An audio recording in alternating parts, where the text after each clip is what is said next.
Hi, I'm Clayton from Gold Coast Wraps. This is our 2017 Wrap Like a King Challenge car. I'm taking this 1965 Mustang from a complete shell, barely a complete shell, from barely a shell, to a complete car. We've chosen Avery Denison's Russian Riptide, followed up with the GT stripes, original specs in the Russian Riptide Satin.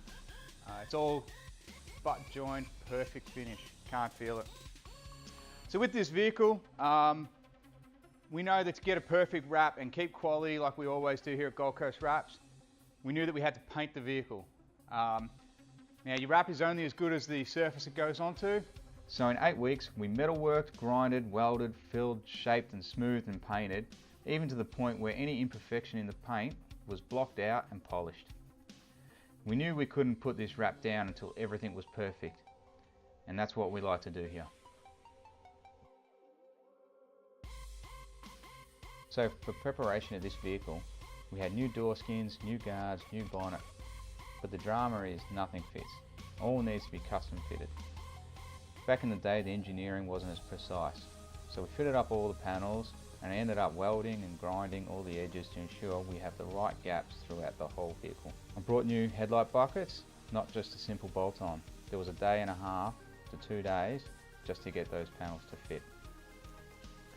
So with our wrap challenge car, I wanted to show you don't have to be ostentatious or outrageous to have a wrapped vehicle. We wanted to show people you can wrap that can look like paint. But here at Gold Coast Wraps, we don't do anything normal.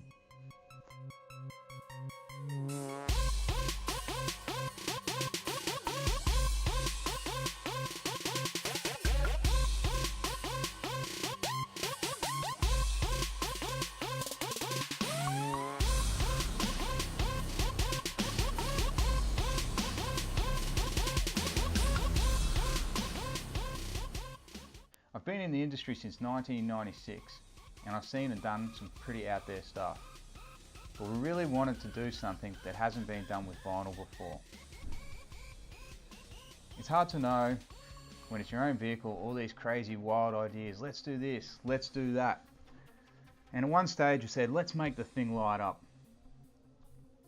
You know, we could cut the panels out, replace them with perspex, and then we thought, you know, 8 weeks? We don't have the time, the resources, the cash flow to do that.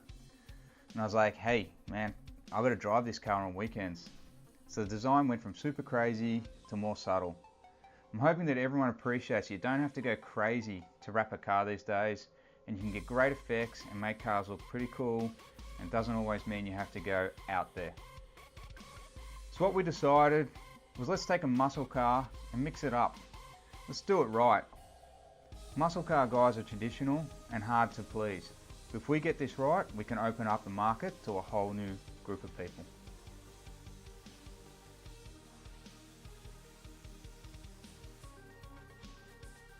Once paint was in perfect condition and we were happy with it, we could start applying the wrap. We had exactly 1 week left before the deadline to get all the wrapping done to complete the assembly of the car. Setting up the GT stripes for that factory look took a bit of planning ahead to make sure it all worked. The GT stripes were actually copied from the original factory specs, which actually taper from one end of the car to the other, making laying out of the stripes a very important key to getting it right. We wanted a paint-like finish and feel of the GT stripes, so butt joining was an absolute must. This is a tricky and time-consuming exercise with absolutely no stretch to be applied to the film meeting the GT stripes. Doing this lets the film lay flat and you get a perfect butt join without the worry of it opening up at all. The result on the car speaks for itself. The scudder panel was a challenge, as the butt join GT stripes run through this panel as well.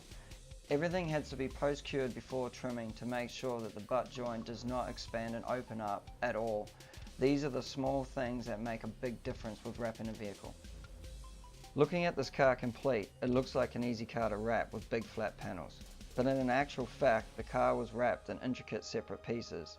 The front of the vehicle is actually made up of 7 different panels, all having the GT stripes running through them and making sure that they all line up.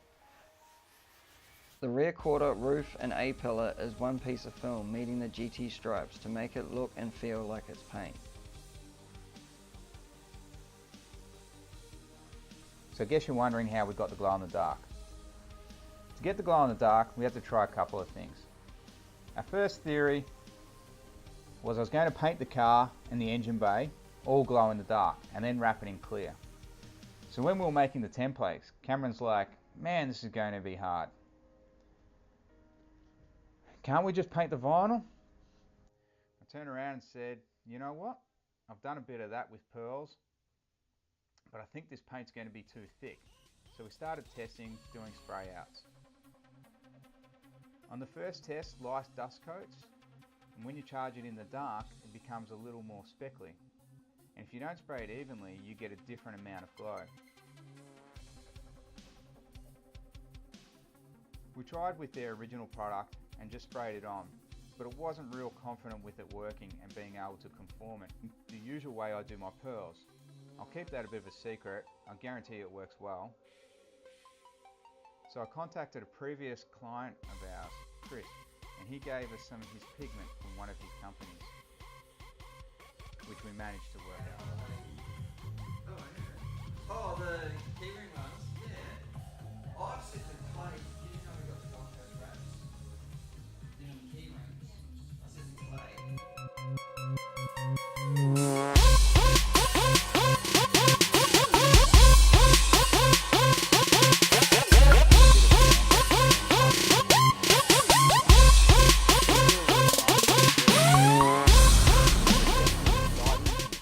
Has been fun keeping it light-hearted as well as being competitive.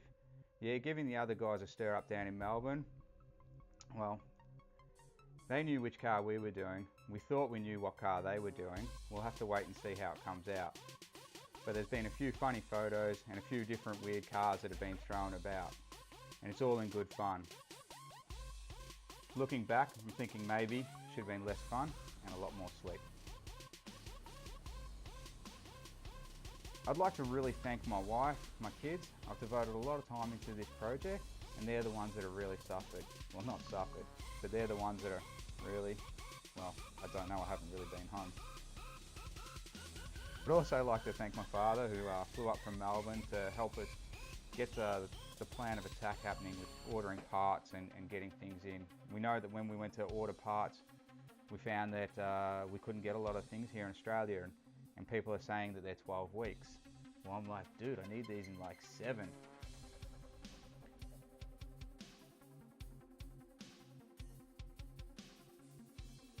I would also like to thank Cameron and his partner, Brody, for giving up their weekends as well. Thank you to Avery for making a product that we can actually apply really fast. If it wasn't for that, we'd probably never have gotten the whole build done. The project's probably one of the biggest gambles I've taken, but I'm really betting on myself and I hope it pays off. Be sure to check out our YouTube channel, Gold Coast Wrap, to see some of the behind the scenes and all the shenanigans. Also for more detail and in-depth into various parts of the build. Would like to thank you for staying tuned.